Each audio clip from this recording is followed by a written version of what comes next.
So hello guys, welcome back to my channel अर्थशास्त्र की नगरी। सो गाइज, जैसा कि आपने थंबनेल के अंदर देख ही लिया है, जी हाँ, हम बात करने वाले हैं क्लास 11th की व्यष्टि अर्थशास्त्र की इकोनॉमिक्स के रिगार्डिंग। मेरे भाई, इससे प्रीवियस वीडियो के मैंने आपको जो है मांग का पूरा चैप्टर जो है कंप्लीट करा दिया है, और आज हम जो बात करने वाले हैं वो बात करने वाले हैं मांग की लोच की। मेरे भाई, एग्जाम के पॉइंट ऑफ व्यू से जो है बहुत ही ज़्यादा इंपॉर्टेंट टॉपिक के ऊपर जो है हम बात करने वाले हैं। लोच के ऊपर एग्जाम में क्वेश्चन कंपलसरी है, आना ही आना है। एक न्यूमेरिकल क्वेश्चन इसका एग्जाम में बनता ही बनता है। आपको एक न्यूमेरिकल क्वेश्चन दे देंगे कि इसकी इतनी कीमत बढ़ी, इसकी इतनी मांग घटी, मांग की लोच निकालिए, इस कीमत पर ये मांग थी, इस कीमत पर ये मांग थी। अलग अलग टाइप के डिफरेंट डिफरेंट क्वेश्चन जो हैं इसके ऊपर बनते हैं। अलग अलग मेथड होते हैं लोच को निकालने के लिए। एक एक चीज़ आपको जो है डिटेल में बताने वाला हूँ। चैनल पर अगर आप पहली बार आए हैं तो प्लीज़ इस चैनल को सब्सक्राइब करके आप बेल आइकन को जो है प्रेस कर सकते हैं, ताकि फ्यूचर में आने वाली सभी वीडियो की नोटिफिकेशन आपको टाइम टू टाइम जो है मिलती रहे। ये नोट्स अगर आपको मेरे से चाहिए हिंदी में, कंप्लीट नोट्स आपके लिए हिंदी मीडियम में प्रिपेयर कर रखे हैं, बिल्कुल सिंपल लैंग्वेज में। आप मेरे को इंस्टाग्राम पर फॉलो कर सकते हैं, दुग्गल_रिटर्न_ के साथ। जिस भी नोट्स से आप जो है पढ़ा रहे हैं वो नोट्स हमको जो है प्रोवाइड करा दीजिए, ठीक है जी। तो बात करते हैं मुद्दे की। मुद्दा क्या है, सबसे पहले हम बात करते हैं कि आखिर लोच का मतलब जो है ये क्या होता है। लोच किस चीज़ को कहते हैं? तो देखो, कहता है लोच का मतलब होता है एक चर में परिवर्तन होने पर दूसरे चर में होने वाली प्रतिक्रिया की मात्रा को जो है दिखाता है लोच। वाह, इसका मतलब क्या होता है? इसका मतलब है, चर का मतलब क्या हो गया? चर का मतलब हो गया दो वेरिएबल की बात हो रही है यहाँ पे, ठीक है। तो लाइक, जैसे कि मान लीजिए एक चर है कीमत और एक चर है मांग, ठीक है। दो चर हमने ले लिए। तो ये कहता है एक चर में परिवर्तन होने पर कि अगर ये x चर है और ये y चर है, चर मतलब होता है वेरिएबल, तो अगर इसके अंदर चेंज आएगा तो इसके चर में चेंज होने से दूसरे चर में होने वाली प्रतिक्रिया, तो इसमें जो है ये जो दूसरा वाला चर है इसमें क्या प्रतिक्रिया होगी, ये कितना बढ़ेगा, ये कितना घटेगा, उसको जो है मात्रा में, ठीक है, उसको जो है मात्रा में मेजर करेगा, मात्रा में बताएगा कितना बढ़ा कितना घटा, ठीक है। जैसे कि मांग के नियम की अगर हम बात करें तो मांग का नियम क्या कहता है? कीमत बढ़ने पे मांग घटती है, कीमत घटने पे मांग बढ़ती है, यही मांग का नियम कहता है, ठीक है। लेकिन कितनी बड़ी और कितनी घटी ये नहीं बताता। तो ये मेजर करता है लोच। मांग का नियम जो है एक गुणात्मक तथ्य होता है। गुणात्मक का मतलब होता है जिसको आप नंबर में नहीं मेजर कर सकते, ठीक है। सिर्फ बताएगा हाँ, कीमत बढ़ने पर मांग घटती है, कीमत घटने पर मांग बढ़ती है, लेकिन कितनी बड़ी कितनी घटी ये नहीं बताएगा, ठीक है। इसके अलावा लेकिन जो लोच है वो आपको मात्रा में बताती है कि कितनी कीमत घटने से मांग कितनी बढ़ी, कीमत बढ़ने से मांग कितनी घटी, सब कुछ आपको नंबर में, एक एग्जैक्ट नंबर में बताएगा। उसको जो है हम लोच कहते हैं। लोच की अगर हम टाइप की बात करते हैं, क्योंकि हमने डिमांड के 3 टाइप पढ़े थे, बिल्कुल इसी तरीके से लोच भी 3 टाइप की होती है। पहली जो होती है उसको हम कहते हैं कीमत लोच। कीमत लोच का मतलब क्या होता है? यहाँ पे दो चर होते हैं, कीमत और मांग। तो यहाँ पर जो है कीमत में परिवर्तन होने पे मांग में कितना परिवर्तन आया, मांग में कितना चेंज हुआ, उसको बताता है मांग की कीमत लोच, ठीक है। अगर आपको मांग वाला चैप्टर याद हो, फिर हमने वहां पे पढ़ी थी आय मांग, ठीक है। दूसरी आय मांग जैसे होती है, बिल्कुल इसी तरीके से आय की लोच होती है, ठीक है। तो आय लोच क्या बताएगी? आय में परिवर्तन होने से मांग में कितना चेंज हुआ, वो जो है आय लोच बताती है, ठीक है। तीसरी होती है तिरछी लोच, आड़ी लोच, पार लोच, कुछ भी कह सकते हो उसको, ठीक है। संबंधित वस्तु की लोच, कुछ भी कह सकते हो उसको, इसके कई सारे नाम होते हैं। इंग्लिश में एक ही नाम होता है, क्रॉस इलास्टिसिटी ऑफ डिमांड। अब संबंधित वस्तु की कीमत हमने पढ़ी थी, ठीक है। तो एक वस्तु की कीमत में परिवर्तन होने से, अगर चाय की कीमत में परिवर्तन हो रहा है तो उससे कॉफी की मांग पर क्या प्रभाव पड़ता है, ठीक है। या पेट्रोल की कीमत चेंज होने से कार पे क्या इफेक्ट पड़ता है, उसको तिरछी लोच, आड़ी लोच, पार लोच, ये कहते हैं क्रॉस इलास्टिसिटी ऑफ डिमांड, ठीक है। जैसे मांग 3 टाइप की होती है, बिल्कुल इसी तरीके से लोच भी जो है वो 3 टाइप की होती है, ठीक है। बट हमारे सिलेबस में मेरे भाई अभी हमें जो है तीनों की तीनों लोच नहीं पढ़नी है। हमारे सिलेबस में अभी केवल मांग की कीमत लोच है, ठीक है। मांग की कीमत लोच हमें डिटेल में पढ़नी है, अच्छे से पढ़नी है, कि मांग की कीमत लोच क्या होती है, कैसे इसको कैलकुलेट करते हैं, क्या क्या मेथड होते हैं, कितने टाइप की होती है। एक एक चीज़ आपको जो है डिटेल में समझनी है कीमत लोच के रिगार्डिंग, ठीक है। बाकी जो आय लोच और तिरछी लोच है वो जब आप ग्रेजुएशन में आ जाएंगे तब जाके आप जो है उसको पढ़ेंगे। तो मांग की कीमत लोच की अगर हम बात करते हैं तो हम अभी ऊपर पढ़ के आए कि किसी वस्तु की कीमत में परिवर्तन होने पे उसकी मांग की मात्रा में जितना परिवर्तन होता है उसे मांग की कीमत लोच कहते हैं, ठीक है। यानी कि कीमत बदली तो मांग कितनी बदली, कितनी तेजी से बदली, ठीक है। पूरा एक एग्जैक्ट नंबर में आपको जो है बताएगा मांग की कीमत लोच, ठीक है जी।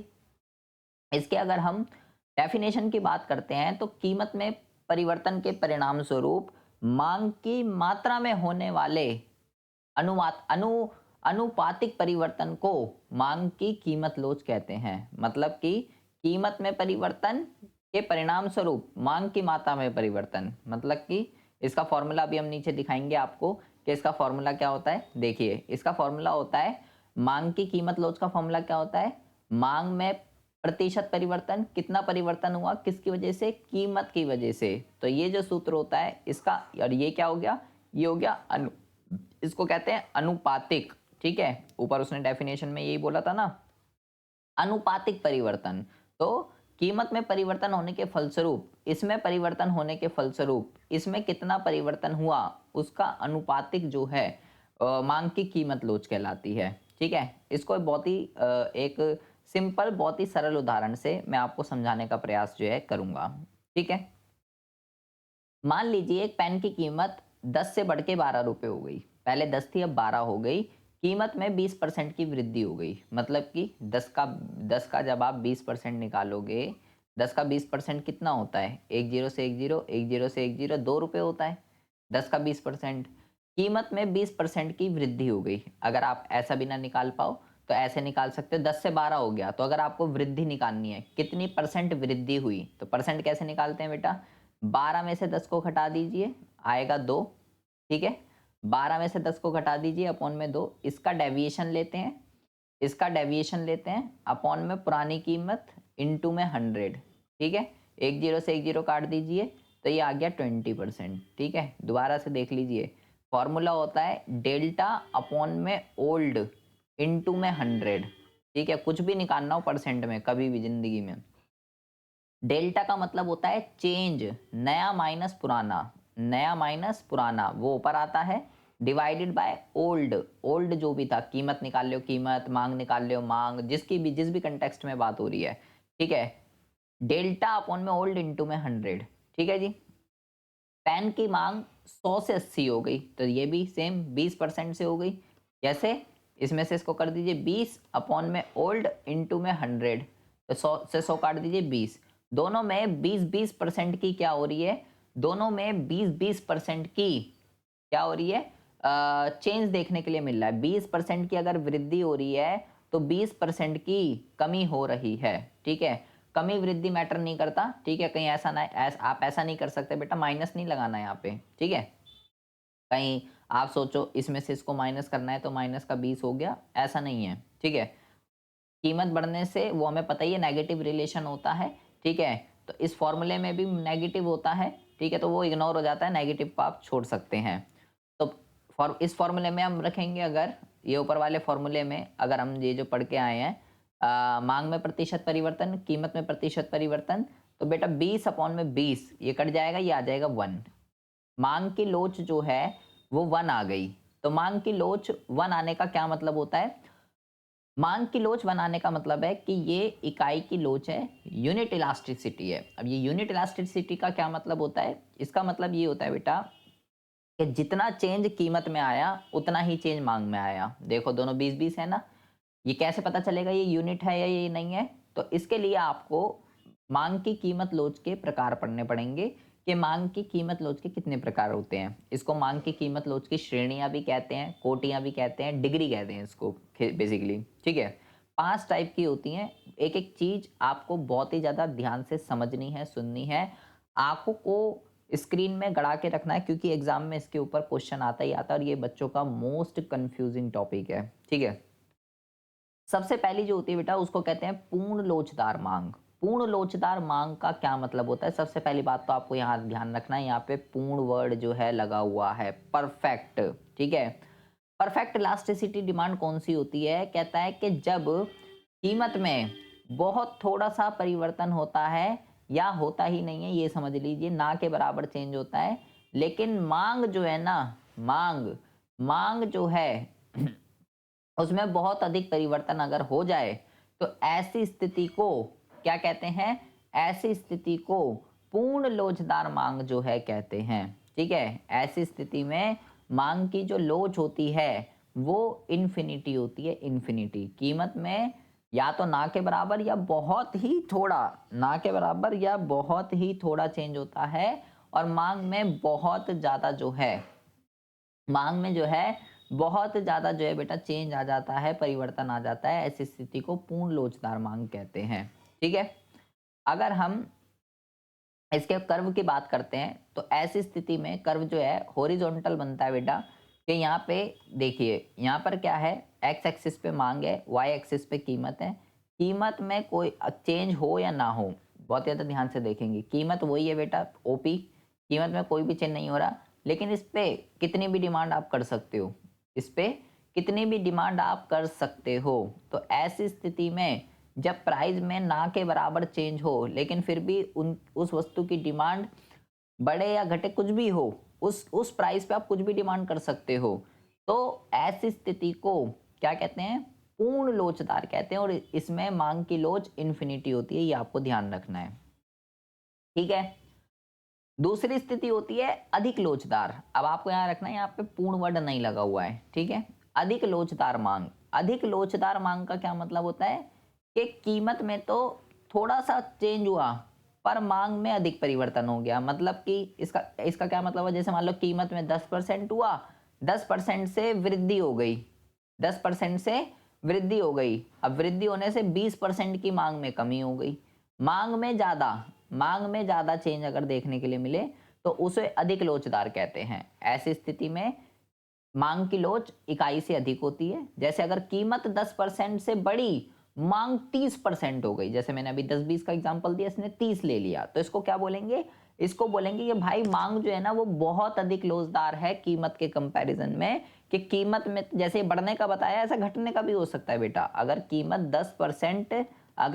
10% घटी, मांग 30% से बढ़ गई, मांग 30% से बढ़ गई, तो उसको भी हम अधिक लोचदार मांग कहेंगे। ऐसी स्थिति में मांग की जो लोच होती है वो इलास्टिसिटी ग्रेटर देन 1 होती है। ठीक है, इस तरीके से इसका जो है डायग्राम बनता है कि मान लीजिए पहले मैं इस पॉइंट पे था, पहले मैं इस पॉइंट पे था, ये प्राइस था, ठीक है, और इतनी मैं डिमांड करता था। ठीक है जी, अब हुआ क्या, प्राइस में तो बेटा प्राइस गिर गए, प्राइस में देखे प्राइस गिर गए, प्राइस में बेटा सिर्फ इतना सा चेंज आया, सिर्फ इतना सा, लेकिन इतने प्राइस गिरने से डिमांड में जो है बेटा इतना ज़्यादा चेंज आ गया। ठीक है, तो ये वाला जो गैप है आप ये देखिए, ये ज़्यादा है इससे, तो ऐसी स्थिति को अधिक लोचदार मांग कहते हैं।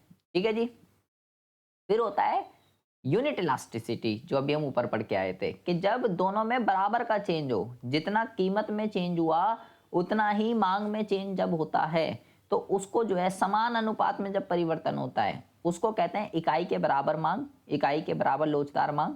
ऐसी स्थिति में मांग की लोच एक के बराबर होती है। जैसे कीमत अगर 10% बढ़ी, मांग भी 10% घटी, उल्टा भी ले सकते हैं, कीमत अगर 10% घटी तो मांग भी 10% बढ़ी। तो ऐसी स्थिति में देखेंगे ये वाला जो गैप होगा और वो ये वाला जो गैप होगा, ये दोनों गैप बराबर होंगे आपस में। कि अगर मान लो 15 रुपए पे मैं 5 की डिमांड करता था, अब कीमत घट के 10 हो गई, तो 10 हो गई तो मैं डिमांड भी 10 की कर रहा हूँ। यहाँ का जो परसेंटेज चेंज है और यहाँ का जो परसेंटेज चेंज है वो दोनों बेटा बराबर होंगे। जैसे कैसे भी सिखाया मैंने आपको, जैसे देखो ये हो जाएगा 5/15 इंटू में 100, ये हो जाएगा 5 एकम 5, 5 दिए 15, तो ये 33%.33 ऐसा कुछ आएगा। सेम ऐसे यहाँ पे देखिए 5/5, इसका देख लीजिए, सॉरी यहाँ पे एक मिनट।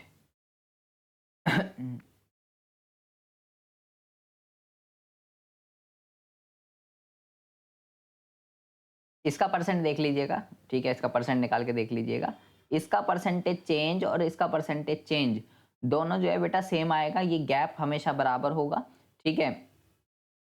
या हम देख ही लेते हैं, इसको इसमें से माइनस कर दीजिए पहले 5, ठीक है, डेविएशन निकाल लीजिए 5, और पुरानी मांग कितनी है 15 इंटू में 100, 5 एकम 5, 5 3 15, 3 एकम 3, 3 3 जा 3 3 9, 3 3 9, हाँ 33.33 आएगा।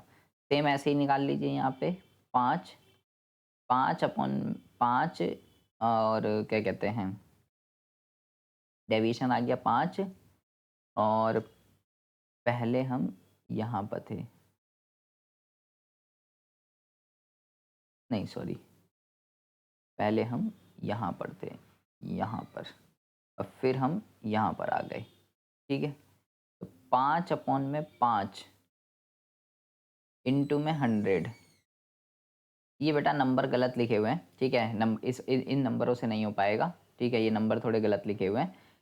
ग्राफ को समझाने के लिए आपको यहाँ पे डेल्टा पी और डेल्टा क्यू का जो गैप है वो क्या है, आपस में बराबर है, ठीक है, ये ध्यान रखिएगा। उसके बाद फोर्थ आती है अल्प लोचदार मांग। अल्प लोचदार मांग कौन सी होती है? अल्प लोचदार मांग जो है जब कीमत में तो बहुत ज़्यादा चेंज हो जाए लेकिन मांग में कम चेंज हो, तो ये बिल्कुल इसका उल्टा है अधिक वाले का। इसमें क्या है कि अगर कीमत 20% बढ़ी, मांग में केवल 2% का चेंज आया, तो ऐसी स्थिति में देखिए इसका डायग्राम देखिए, कीमत में चेंज आया 40% का, कीमत 40% से बढ़ गई लेकिन उसके कंपैरिजन में बेटा जो डिमांड है वो केवल 10% ही जो है घटी, तो की प्राइस का चेंज ज़्यादा है और क्या कहते हैं, प्राइस का चेंज ज़्यादा है और मांग का चेंज जो है वो कम है, तो ऐसी स्थिति में उसको क्या बोलेंगे, अल्प लोचदार मांग, ठीक है, या कम लोचदार मांग। जैसे वहाँ पे आप अधिक कह रहे थे तो यहाँ पे आप कम लोचदार मांग जो है कह सकते हो। उसके बाद हम बात करते हैं फिफ्थ लास्ट। अब यहाँ पे भी आपको ध्यान रखना है, यहाँ पे भी पूर्ण वर्ड लगा हुआ है, ठीक है, पूर्ण लोचदार मांग। तो पूर्ण का क्या मतलब होता है कि जब कीमत बदलने पर भी मांग में कोई चेंज ना है, उसका उल्टा है बेटा, वहाँ प्राइस चेंज नहीं हो रहा था, वहाँ प्राइस स्टेबल थे और उस पर डिमांड कुछ भी हो रही थी, ठीक है, यहाँ प्राइस स्टेबल रहता था, ऊपर जो भी हम पढ़ के आए थे पूर्ण लोचदार में, ठीक है, और ऐसी स्थिति में इन्फिनिटी थी। लेकिन यहाँ पे क्या कह रहा है, कह रहा है कीमत बदलने पर भी मांग में कोई चेंज ना हो, मांग वैसी की वैसी रहे, प्राइस चाहे कुछ भी हो, बिल्कुल उल्टा कर्व बनेगा बेटा, पूरा उल्टा उसका वर्टिकल बनेगा यहाँ पे, ठीक है। तो यहाँ पे मांग की जो लोच होती है वो 0 के बराबर होती है। ऐसी कौन सी वस्तुएं होती हैं जिनकी कीमत कुछ भी हो हम वो खरीदे के ही खरीदेंगे, आवश्यक नेसेसरी गुड्स जो होते हैं, ठीक है, नमक हो गया, दवाइयाँ हो गई, ये हमें खरीदनी ही पड़ती हैं बेटा, चाहे इनके प्राइस कुछ भी क्यों ना हो, ठीक है, चाहे नमक की थैली बेटा 20 रुपये की मिले, चाहे नमक की थैली 200 रुपये की मिले, चाहे नमक की थैली 5 रुपये की मिले, अगर आपके घर में 2 थैली नमक यूज़ होता है 1 महीने में तो बेटा आप 2 थैली लोगे ही लोगे, चाहे वो 200 का मिले, चाहे वो 20 का मिले, चाहे वो 5 का मिले, ये बात आपको जो है ध्यान रखनी है, ठीक है जी। पांचों को अगर एक हम सारांश के रूप में देखें, पूर्ण लोचदार मांग इन्फिनिटी के बराबर होती है, बहुत ज़्यादा बदलती है, यहाँ पे मांग बहुत ज़्यादा बदलती है, प्राइस में कोई भी चेंज नहीं आता। अधिक लोचदार में क्या होता है, मांग ज़्यादा बदलती है, ठीक है, कीमत के कंपैरिजन में, इकाई के बराबर दोनों समान अनुपात में बढ़ते हैं, अल्प में कम बदलती है कीमत के कंपैरिजन में, ठीक है, और पूर्ण लोच में बिल्कुल भी नहीं बदलती है। ये 5 तरीके की कीमत लोच आपने जो है मेरे भाई यहाँ पे पढ़ी है, समझी है, ठीक है। आई होप आपको जो है बहुत ही अच्छे से समझ में आ रहा होगा कि मैं आपको क्या समझाने का प्रयास कर रहा हूँ, ठीक है। एक छोटा सा टॉपिक ये देख लेते हैं, मांग की कीमत लोच को प्रभावित करने वाले तत्व, मतलब किस वजह से, जैसे एक मांग को प्रभावित करने वाले तत्व थे, बिल्कुल ऐसे ही मांग को प्रभावित करने वाले भी तत्व होते हैं। ये कीमत लोच है, कीमत लोच के अलग होते हैं, मांग के अलग होते हैं, ये ध्यान रखिएगा। जैसे सबसे पहला होता है वस्तु की प्रकृति, किस तरीके की वस्तु है, कि वस्तु आवश्यक है, सुविधा वाली है, विलासिता वाली है, इसके ऊपर डिपेंड करता है मांग की लोच क्या होगी। जैसे अभी हम ऊपर पढ़ के आए कि नमक, दवाई, ये सब आवश्यक वस्तु है, तो भाई इनकी डिमांड में कोई चेंज नहीं आता, इसलिए इसकी अल्प लोच होती है। कार, एसी, ये सब लग्जरी गुड्स होते हैं, तो ये अधिक लोचदार होते हैं। तो नेचर ऑफ गुड्स किस टाइप का, उसके ऊपर उस वस्तु की लोच डिपेंड करती है। प्रतिस्थापन वस्तुओं की उपलब्धता है या नहीं है, अगर किसी वस्तु की अधिक विकल्प उपलब्ध है कि ये नहीं तो ये सही, ये नहीं तो ये सही, वहां पे अधिक लोचदार मांग होती है। चाय के बदले में कॉफी, ग्रीन टी, तो अधिक लोच, लेकिन बिजली के बदले में कोई भी उपलब्ध नहीं है तो उसकी अल्प लोच। डिपेंड करता है आपका उस वस्तु का सब्स्टिट्यूट है या नहीं है। वस्तु का उपयोग आप कहाँ कहाँ कर रहे हो, अगर अनेक जगह उस वस्तु का यूज हो सकता है तो अधिक लोचदार है, वरना तो कम लोचदार है। जैसे कि दूध की अधिक लोच होती है, दवाई की कम लोच होती है, क्योंकि दवाई को सीमित उपयोग होता है और जगह कहीं यूज नहीं कर सकते। दूध से आप दही, पनीर कुछ भी बना सकते हो। आपकी आय का स्तर क्या है, अमीर व्यक्ति के लिए पेट्रोल अल्प लोच है क्योंकि उसके लिए मैटर नहीं करता, वहीं गरीब व्यक्ति के लिए पेट्रोल अधिक लोच है। तो आपकी इनकम का लेवल क्या है, जितना ज़्यादा है कीमत बदलने पे असर उतना ही कम करेगा, आपके लिए मैटर नहीं करता है। वस्तु का बजट में हिस्सा, मतलब कि जो वस्तु आय का बड़ा भाग ले लेती है, मतलब जिसके लिए आपकी इनकम ज़्यादा खर्च होगी, घर कार खरीदना है अगर आपको, तो उसकी लोच अधिक है क्योंकि वहाँ पे आपका इनकम का पोर्शन ज़्यादा खर्च होगा। माचिस नमक की कम है, उसमें कम पैसा लगता है तो उसकी लोच कम है। समय अवधि, लंबे समय में उपभोक्ता विकल्प ढूंढता है, लोच बढ़ जाती है, कम समय में कम। पेट्रोल आज महंगा है, तुरंत असर कम हो जाएगा, लंबे समय में ईवी आ जाएगा तो अधिक लोच हो जाएगी। आदत और फैशन डिपेंड करता है, आदत वाली वस्तुओं की मांग कम लोचदार होती है, सिगरेट, तंबाकू अल्प लोच होते हैं क्योंकि आदत है, ठीक है, लेकिन जिसकी आदतें नहीं है उसकी अधिक लोच होती है। टिकाऊपन, वस्तु का टिकाऊपन, जो वस्तु टिकाऊ होती है उनकी मांग लोचदार होती है। टीवी, फ्रिज, ठीक है, खरीदी, टीवी फ्रिज की खरीद टाली जा सकती है, अधिक लोचदार होती है। दूध, सब्जी तुरंत चाहिए, कम लोचदार होती है। तो ये कुछ 7-8 फैक्टर्स हैं जो बेटा मांग की लोच को प्रभावित करते हैं वस्तु की डिफरेंट डिफरेंट टाइप में। ये आपके लिए एक नज़र में मैंने सारे के सारे लिख दिए हैं, ठीक है, कौन कौन से फैक्टर हैं जो मांग की लोच को जो है प्रभावित करते हैं, ठीक है। आई होप आपको जो है जो भी मैंने पढ़ाया समझ में आया होगा। इसमें आपको कोई भी डाउट हो, कोई भी इशू, आप मेरे को कमेंट बॉक्स में कमेंट कर सकते हैं। मिलते हैं आपसे नेक्स्ट वीडियो में बहुत ही ज़्यादा इंपॉर्टेंट टॉपिक के साथ, जिसमें हम बात करने वाले हैं कीमत लोच को मापने की विधियाँ, कैसे कैसे हम कीमत लोच को मेज़र कर सकते हैं। तब तक के लिए have a good day, bye bye, take care.